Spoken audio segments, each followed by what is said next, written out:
السلام علیکم، میں کمل خان میرے چینل اردو اسکیری اسٹوریز پہ آپ کو خوش آمدید کہتی ہوں۔ لسنرز، آج جو میں آپ کو واقعہ سنانے جا رہی ہوں وہ حقیقت پر مبنی ہے، جو کہ ہمیں ہماری ایک سبسکرائبر نے بھیجا ہے۔ یہ ان کی آپ بیتی ہے، آئیے سنتے ہیں۔ میں کراچی میں رہتی ہوں اور یہ واقعہ میرے ساتھ آج سے 10 سال پہلے پیش آیا۔ میں ایک بہت ہی شوخ اور چنچل سی لڑکی تھی اور لڑکیوں کی طرح مجھے بھی سجنے سنورنے کا شوق تھا۔ کھلے بال رکھنا، پرفیوم لگانا میرا پسندیدہ مشغلہ تھا۔ بات ہے ایک رات کی، جب ہم اپنے کزن کی شادی میں شرکت کی غرض سے ان کے گھر رہنے کے لیے گئے۔ شادی دراصل میرے بڑے کزن کی تھی، یعنی میرے پھوپھی کے بیٹے کی۔ جب ہم ان کے گھر پہنچے تو خوب رونق لگی ہوئی تھی، یعنی گانا بجانا، دیر رات تک جاگنا، محفل لگانا، یہ سب بہت پرلطف ہوتا ہے۔ ہم بھی جاتے ہی شادی کے گھر میں ان سبھی رونقوں میں گم ہو گئے۔ اسی طرح 2 دن گزر گئے اور رفتہ رفتہ شادی کا دن بھی آ پہنچا۔ بارات کا پروگرام ایک گراؤنڈ میں منعقد کیا گیا تھا۔ ہم بارات لے کر مقررہ جگہ پر پہنچے۔ رسومات کی ادائیگی کے بعد جب ہم اندر داخل ہوئے تو تھوڑی ہی دیر بعد میری طبیعت خراب ہونا شروع ہو گئی، یعنی مجھے چکر آنے لگے، لیکن میں نے شادی کی تھکن سمجھ کر نظر انداز کر دیا۔ خیر، شادی کی تقریب ختم ہوئی اور ہم سب واپس اپنے گھر آ گئے۔ جب میں اپنے گھر آئی اور اس رات جب میں سوئی تو میں نے خواب میں دیکھا کہ ایک بہت عجیب و غریب سا آدمی ہے جو کہ مجھے پکڑنے آ رہا ہے۔ اس کے بڑے بڑے سے ناخن ہیں، گندے سے ہاتھ ہیں، اس کے ہاتھوں پر بہت بڑے بڑے سے بال ہیں۔ میں ڈر کے جاگ گئی۔ جب میں جاگی تو مجھے بالکل ایسا محسوس نہیں ہو رہا تھا جیسے کہ میں نے کوئی خواب دیکھا ہو۔ لگتا تھا کہ یہ سب کچھ بالکل میرے ساتھ سچ ہو رہا تھا۔ اس رات کے بعد میں ڈرنا شروع ہو گئی۔ مجھے ایسا محسوس ہوتا جیسے میرے ساتھ کوئی موجود ہے۔ میں جہاں بھی جاتی میرے ساتھ ایک سایہ چلتا اور غائب ہو جاتا۔ رفتہ رفتہ میری طبیعت خراب رہنے لگی۔ میں اکیلی رہنا پسند کرتی، غصہ کرتی، چیزیں پھینکتی۔ گھر والے میری حالت دیکھ کر بہت پریشان تھے اور سمجھ نہیں پا رہے تھے کہ مجھے کیا ہو رہا ہے۔ علاج بھی کروایا، ڈاکٹرز کو بھی دکھایا، لیکن کوئی مرض تو سامنے ہی نہیں آتا تھا۔ ایک شام ہمارے گھر کی لائٹ گئی ہوئی تھی تو میرا کزن، جو کہ مجھے پسند کرتا تھا، ہمارے گھر آ گیا۔ خیر خیریت کے بعد اس نے امی سے اجازت لی اور واپس گھر جانے لگا۔ تو امی نے مجھ سے کہا، بیٹا ٹارچ کی مدد سے اسے باہر تک چھوڑاؤ اور دروازہ بھی بند کر آنا۔ میں آپ کو ایک بات بتاتی چلوں، میرا یہ کزن مجھے پسند کرتا تھا، لیکن مجھے اس سے کوئی رغبت نہ تھی۔ میں ان سب چیزوں کو پسند نہیں کرتی تھی، لیکن وہ اکثر 15 دن میں، ہفتے میں ایک بار ہمارے گھر آ جایا کرتا تھا، یا کبھی فون کالز وغیرہ کر کے وہ یا ان کی والدہ ہماری خیر خیریت لے لیا کرتے تھے۔ خیر، میں کزن کو چھوڑنے دروازے تک گئی تو جاتے جاتے کزن رکا اور کہنے لگا کہ میں رات کو آپ کو کال کروں گا، پلیز مجھ سے بات کر لینا، مجھے آپ کو کچھ بتانا ہے۔ میری نظریں جیسے ہی اس کی جانب اٹھیں، اس کے چہرے کا رنگ فاق ہو گیا۔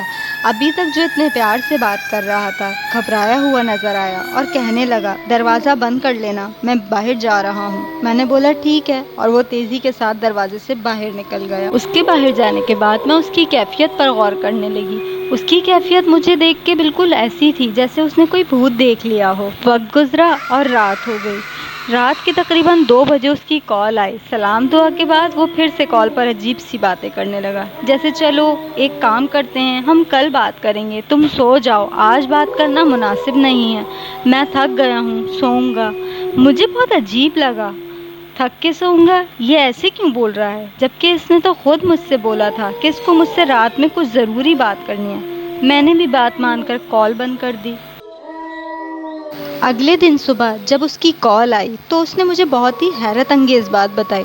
اس نے کہا کہ جب وہ اس رات مجھ سے بات کرنے کے لیے رکا تھا تو میری آنکھیں بالکل بدل گئی تھیں۔ میری آنکھیں اندھیرے میں بلی کی آنکھوں کی طرح چمک رہی تھیں اور میرے چہرے میں بار بار کسی اور کا چہرہ نظر آ رہا تھا، جیسے کسی نادیدہ مخلوق کا چہرہ ہوتا ہے۔ اس نے مجھے بتایا کہ وہ لاکھ کوشش کرنے کے بعد بھی میری آنکھوں کی طرف نہیں دیکھ پا رہا تھا، کیونکہ اس میں سے جو روشنی پیدا ہو رہی تھی وہ میری آنکھوں میں تکلیف دے رہی تھی۔ اسی لیے میں گھبرا گیا تھا اور فوراً اپنے گھر چلا گیا۔ سوچا رات کو کال کر کے ہر بات کر لوں گا۔ جب رات کو کال کی، سلام دعا تک تو سب ٹھیک تھا۔ تھوڑی دیر بعد تمہارے علاوہ کسی اور مرد کی آواز سنائی دینے لگی، جیسے کہ کوئی مرد بول رہا ہو کہ یہ میری ہے تو اس سے دور رہنا۔ اس کے بعد شدید غرانے کی آوازیں آنے لگیں۔ تب ہی میں نے رات کو کال بند کر دی تھی۔ مجھے لگتا ہے تمہارے ساتھ کوئی غیر ماورائی مخلوق کا عمل دخل ہے۔ تم کسی مسجد کے امام یا عالم وغیرہ سے رابطہ کرو، اپنے گھر والوں کو یہ تمام معاملات بتاؤ۔ میں نے کال بند کرنے کے بعد ارادہ کیا کہ میں یہ ساری باتیں اپنے گھر والوں کو ضرور بتاؤں گی، لیکن میں نہیں جانتی کہ کس طرح میرے ذہن سے یہ ساری باتیں نکل گئیں اور میں دن بدن بد سے بدتر ہوتی چلی جا رہی تھی۔ میری سانس رک جاتی، کبھی سوتے ہوئے کوئی میرے گالوں کو سہلاتا، کبھی بالوں میں ہاتھ پھیرتا، کبھی چہرے پر یا گردن پر سرخ نشانات پڑ جاتے جیسے کسی نے تھپڑ مارا ہو، جیسے کسی نے ناخنوں سے کھروچا ہو۔ آخر کار جب یہ سب بڑھ گیا تو میرے والد کے ایک دوست جو کہ عالم تھے، ان سے رابطہ کیا گیا۔ وہ ہمارے گھر آئے، مجھ سے ملے اور یہ کہہ کر چلے گئے کہ کل اسے میرے گھر لے آنا۔ دوسرے دن جب ہم ان کے گھر گئے تو میری طرح کافی لوگ ان کے گھر جمع تھے۔ تھوڑی دیر بعد وہ عالم صاحب آئے، مجھے دم کیا ہوا پانی دیا اور نماز کی پابندی کا بتا کر کہنے لگے کہ بیٹا آپ جائیے، آج سے لے کے آگے کچھ دنوں تک جو بھی ہو مجھے اس سے آگاہ رکھیے گا۔ میں گھر آ گئی اور ان کا دیا ہوا دم کیا ہوا پانی استعمال کرنے لگی۔ نماز کی پابندی کرنے کی کوشش کی لیکن مجھ سے نہ ہو سکا۔ میں جب بھی نماز پڑھنے کھڑی ہوتی تو مجھے ایسا محسوس ہوتا جیسے کہ کوئی بول رہا ہو، مت پڑھو نماز، آرام کر لو۔ غرض کہ نماز پڑھنے سے روکا جاتا۔ ایک روز اچانک میری سانس رک گئی۔ ایسا محسوس ہوا جیسے کسی نے میرا گلا دبا دیا ہو۔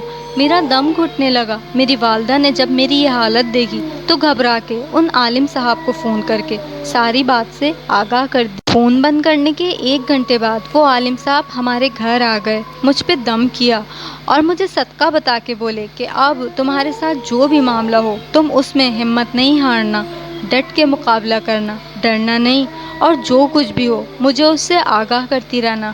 میں نے حامی بھری اور تھوڑی دیر بعد وہ چلے گئے۔ پھر دوسرے دن شام میں میری والدہ نے میرا صدقہ دیا۔ صدقہ دینے کے 1 گھنٹے بعد اچانک مجھ پہ غنودگی طاری ہو گئی۔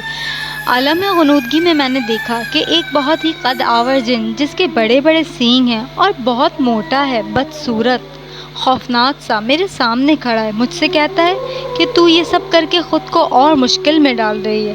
تو نہیں جانتی اور نہ ہی وہ شخص یہ جانتا ہے جو تیرا ہمدرد بن کے تجھ سے یہ سب کروا رہا ہے کہ میں تجھے کل شام تک اپنے ساتھ لے جاؤں گا اپنی دنیا میں۔ ارے میں تو تجھے اسی دن لے جاتا جس دن میں تجھ پر عاشق ہوا تھا، جب میں نے پہلی بار تجھے اس گراؤنڈ میں دیکھا تھا۔ تیرے عطر کی خوشبو، تیرے کھلے بال میری کمزوری بن گئے۔ میں تجھے کسی کا نہیں ہونے دوں گا اور نہ ہی تجھے تیرا یہ ہمدرد بچا سکے گا۔ بس کل تک کی اور بات ہے، کل کے بعد تو ہمیشہ کے لیے میری ہو جائے گی۔ میں تجھے کل اپنی دنیا میں لے جاؤں گا۔ میں اچانک ایک جھٹکا لگا اور اٹھ کر بیٹھ گئی، پسینے میں شرابور رونے لگی۔ گھر والے سب حیرانگی سے میری طرف دیکھنے لگے کہ اس سے کیا ہوا، یہ تو ابھی تک سکون سے سوئی ہوئی تھی۔ جب میں نے سب کو ساری بات بتائی تو امی نے مجھے بتایا کہ ان عالم صاحب نے ہمیں یہی سب بتایا تھا کہ تمہارے پیچھے ایک بہت مکروہ جن پڑ گیا ہے جو کہ بہت طاقتور ہے۔ امی نے مجھ سے کہا کہ اب تم عالم صاحب کو کال کر کے ساری بات سے آگاہ کر دو۔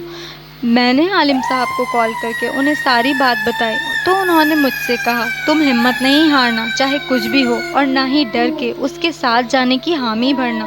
وہ ایک جن ہے جو کہ پچھلے کئی مہینوں سے تمہارے ساتھ ہے۔ اس کو ہم صرف تمہارے حوصلے سے ہی ہرا سکتے ہیں، کیونکہ اگر تم اس کے ساتھ جانے سے انکار کرو گی اور اس سے ڈرنے کی بجائے ڈٹ جاؤ گی تو اس کی طاقت کا اثر تم پہ نہیں چل سکے گا۔ اگلے دن پھر مجھ پہ بہت عجیب سی کیفیت طاری ہوئی۔ سب کو لگا میں سونے لیٹی ہوں، جبکہ میں نہ سوئی تھی اور نہ ہی بے ہوش ہوئی تھی۔ بس میری کیفیت ایسی تھی کہ میں بولنے اور ہلنے سے قاصر ہو گئی تھی۔ اور پھر وہی ہوا، اچانک وہ جن میرے سامنے آ کھڑا ہوا۔ چل میں تجھے لینے آیا ہوں، اس نے مجھ سے اس طرح کہا۔ اس دن وہ اور بھی زیادہ بھیانک نظر آ رہا تھا اور وہ زور زور سے ہنس رہا تھا اور مجھ سے بول رہا تھا کہ آج تیری اس دنیا میں آخری دن ہے۔ میں نے بہت ہاتھ پاؤں مارے لیکن میں بے بس کچھ بھی نہ کر سکی۔ یہ بے بسی دیکھ کر میری آنکھوں میں آنسو آ گئے اور مجھے ان عالم صاحب کے الفاظ یاد آئے کہ تم نے اپنے حوصلے کو بلند رکھنا ہے۔ میں نے وہیں سورہ اخلاص کی تلاوت کرنے کی کوشش کی، لیکن حیرت انگیز طور پر مجھے سورہ اخلاص یاد ہی نہیں تھی، مجھے وہ پڑھنا ہی نہیں آ رہی تھی۔ اچانک میں نے زور زور سے اللہ کا نام لینا شروع کیا۔ وہ جن مجھ سے غصے میں مخاطب ہوا، یہ سب کرنا بند کر دے۔ اس وقت نہ جانے کہاں سے مجھ میں اتنی ہمت آ گئی کہ جو سورہ اخلاص میں پڑھ نہیں پا رہی تھی میں وہ جلدی جلدی پڑھتی چلی گئی، اور جیسی میں نے سورہ اخلاص پڑھی میں اچانک اس کیفیت سے باہر آ گئی۔ ہوش میں آتے ہی میں نے فوراً ان عالم صاحب کو کال کی اور سارے معاملے سے آگاہ کیا۔ تو انہوں نے مجھے بتایا کہ بیٹا ہم کامیاب ہو گئے ہیں، تمہارے حوصلے کی بدولت تم اس کے چنگل سے نکل آئی ہو، اور اس جن کو میں نے کلام الہی سے جلا کر راکھ کر دیا ہے۔ اور ساتھ یہ بھی بتایا کہ تمہیں اس جن سے بچانا بہت مشکل ہو گیا تھا، کیونکہ وہ بہت ہی طاقتور جن تھا جو کہ کافی ٹائم سے تمہارے ساتھ تھا، اور وہ آہستہ آہستہ کر کے تمہارے بلڈ میں یعنی خون میں شامل ہوتا جا رہا تھا۔ اور مجھ سے یہ سب باتیں اس لیے چھپائی گئی تھیں کہ اگر مجھے یہ سب باتیں بتائی جاتیں تو وہ جن جو ہر وقت میرے ساتھ رہتا تھا وہ بھی ہمارے ارادوں سے واقف ہو جاتا۔ لیکن اس سب معاملے میں ایک بہت افسوسناک بات ہوئی جس کا مجھے آج تک بھی افسوس ہے، اور وہ بات یہ ہے کہ ان عالم صاحب نے میری جان بچانے کے لیے اپنے نومولود بیٹے کی جان گنوا دی۔ یعنی جس دوران وہ عالم صاحب مجھے بچانے میں مشغول تھے، میرے لیے محنت کر رہے تھے، اس جن ذات نے جب ان کی اس محنت کو اور ان کو دیکھا کہ وہ میری مدد کر رہے ہیں تو اس جن ذات نے غصے میں آ کے ان کے نومولود بیٹی کی جان لے لی۔ اللہ سے دعا ہے کہ اللہ پاک ہم سب کو ان شیاطین کے شر سے محفوظ رکھے، آمین۔ تو لسنرز، کیسی لگی آپ کو میری اسٹوری؟ کمنٹس باکس میں مجھے اپنے قیمتی رائے سے آگاہ کرنا نہ بھولیے گا۔ چینل کو لائک اور سبسکرائب ضرور کیجیے گا۔ اللہ حافظ۔